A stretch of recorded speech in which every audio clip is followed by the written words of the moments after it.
Fried চিরা রান্না হবে আজকে। আর ফ্রাইড চিরা রান্না করার জন্য আমি আজকে অনেকগুলো উপকরণ নিয়েছি।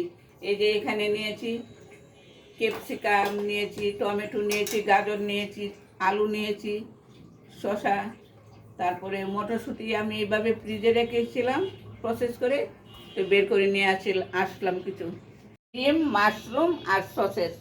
আর এখানে এখন আমি পেঁয়াজ কুচি কুচি করে কেটে নিব। পেঁয়াজ দিয়ে একদম কুচি কুচি করে পেঁয়াজ কাটতে হবে। উপকরণগুলো সব কাটা হয়ে গেছে, কেটে কুটে নিয়েছি সব, গাজর, ক্যাপসিকাম, মটরশুঁটি, আর এখানে টমেটো, পেঁয়াজ, আদা কুচি কুচি করে কেটে নিয়েছি, মাশরুম, সসেস। প্যান গরম হয়ে গেছে, আমি কিছু ঘি ঢেলে দিলাম এখানে, গোটা দারচিনি, এলাচ,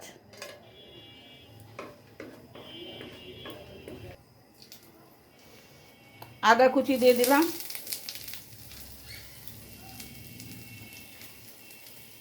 আদা পেঁয়াজ কুচি একসাথে দিয়ে দিলাম,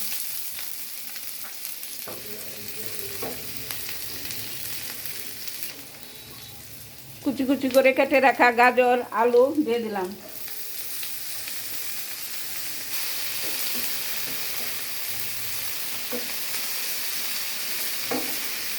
উপর দিকে দিয়ে দিব, ঢাকা দিয়ে দিলাম 2-1 মিনিটের জন্য। আর এই সময় আমি 2টা ডিম ভেঙে নেব।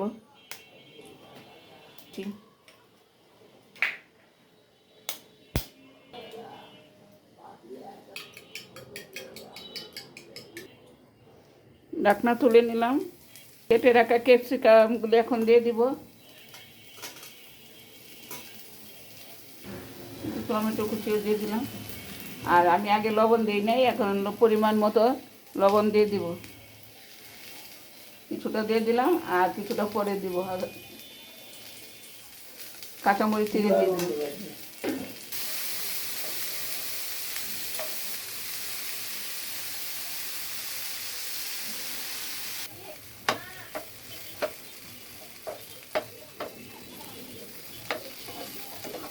তো চিড়াগুলো আমি একটু জল দিয়ে ধুয়ে তারপরে একদম এইভাবে দিয়ে দেব।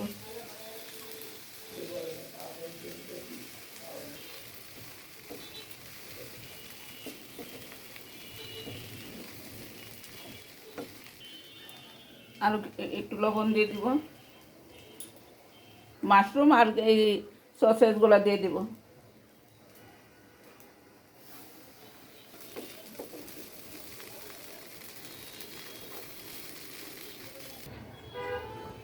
উপর থেকে কিছুটা ঘি দিয়ে দিব, কিছুক্ষণ এইভাবে ঢাকনাতে ডেকে দমে রেখে দিব আর চুলার জালটা একদম নিভিয়ে দিব। উপর থেকে ঘি ছড়িয়ে রেখেছিলাম, ওয়াও দারুণ গন্ধ বেরিয়েছে। এখন টেবিলে নিয়ে পরিবেশন করব। গরম গরম পরিবেশন করতে আসলাম। এই যে কি ঝরঝরে হয়েছে দেখেছো,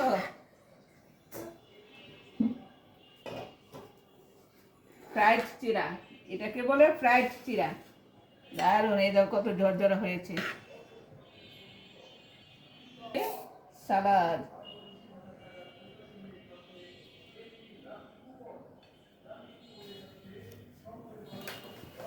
গরম গরম একদম ধোয়া ওঠা, কে দেখি কেমন হয়েছে।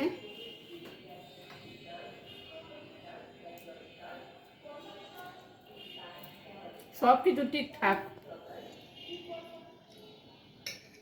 কেমন হলো আজকে আমার এই ফ্রাইড চিরা? আপনারা ওইভাবে ফ্রাইড চিরা বানিয়ে খেয়ে দেখবেন, প্রথম এক বেলার খাবার হয়ে যায়। বাই, সবাই লাইক কমেন্ট শেয়ার দিবেন।